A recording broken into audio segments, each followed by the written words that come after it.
Guys, andito kami ngayon sa likod ng Hyatt Hotel at dito makikita mo ang isang magandang park, very simple and clean park. Makikita mo rin dito ang ocean. Yan ang ocean guys. Tapos yung Harbor Bridge talaga hindi pa kami nakapunta doon. Baka pwede doon Mark no, para sa Harbor Bridge. Pwede. No? Sige nga, punta tayo doon.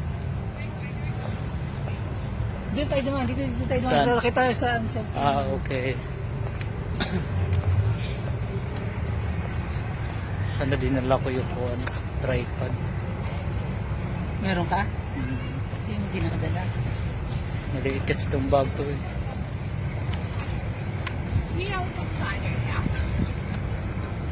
Yes guys, pwede ka din dito mag-exercise. Tatakbo ka dito hanggang sa gusto mo. At there we go, makikita mo na yung bridge na yan. That's it. So it looks so peculiar. Nice. Look. Mahangin dito because of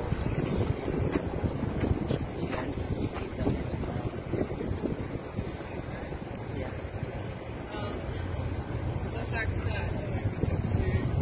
Explain all about areas.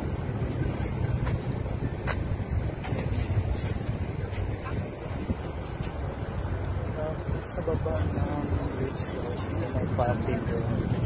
May park pala doon, Mark. Yan. Pwede ka sasabay. Yan. Sasabay po.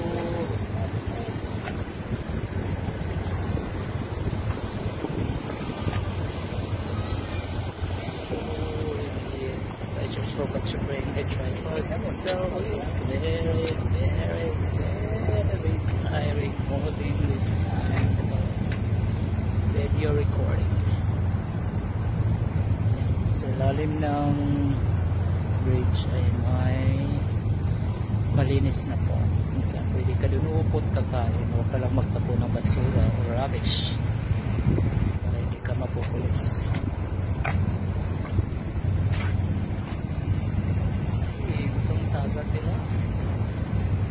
Its color is green, though hindi naman siya malalim.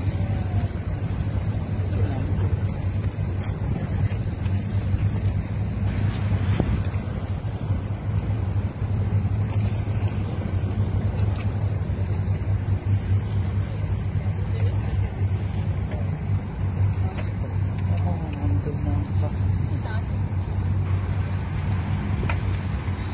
Nice, pupunta ako ngayon sa park. Yes, that's it. So, akitin pa yung park na yan, hindi siya plain.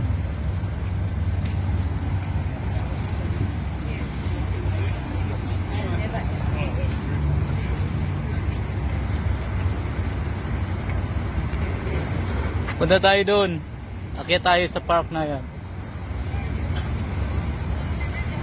Yes, that's it guys. Akitin namin ang park na yan. Hindi siya plain. Paakit siya. Dahil sa maraming puno dito. Ang kagandahan dito sa Australia guys is marami ang puno. Talaga pinipreserve nila ang kalikasan.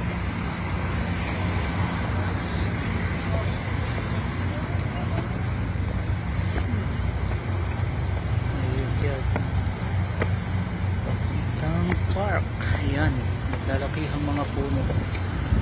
Nakikita mo. Umupo. So yan ang bridge. May mga taong naglalakad sa taas. Siya naman ako dito sa Malapin. Sure. Ayun. May bata. Family. So this is a kind of a family park. Pwede mong lakayan. Nagpapapicture muna sa bahan.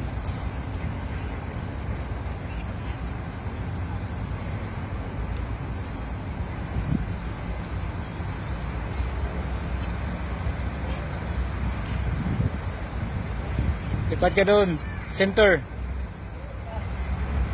Yan.